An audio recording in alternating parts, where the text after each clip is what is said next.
ফলাফলের পূর্বে আমি দুইটি কথা বলে আমার বক্তব্য আমি শেষ করবো, এরপরে আর বক্তব্য দেওয়ার সুযোগ থাকবে না। আমার সভাপতি সাহেবের তাদের ছেলে মেয়েরা আগে এখানে পড়ে গেছে। আর আমি দুইটি কথা বলে শেষ করব আমার বক্তব্য। আজকে আমি অনেকটা মাঠে দিয়ে দিয়েছি, আমার অভিভাবক 4-5 জন পুরুষ অভিভাবক থাকবেন। আপনার নামটা কি?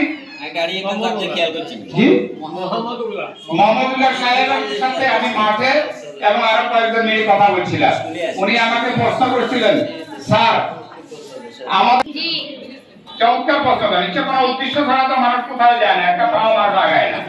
আর যেই মানুষ উদ্দেশ্যবিহীন ভাবে হাঁটে সে কখনো তার লক্ষ্যে পৌঁছতে পারে না। পারে না।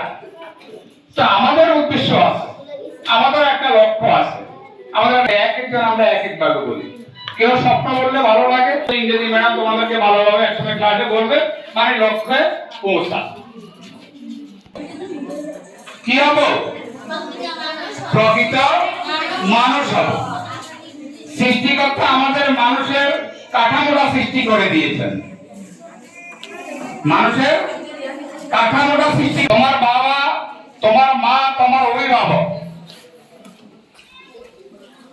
তোমাকে স্কুলে পাঠান, মুক্ত হয়ে পাঠান, তাই না? নাকি আপনারা পাঠান না?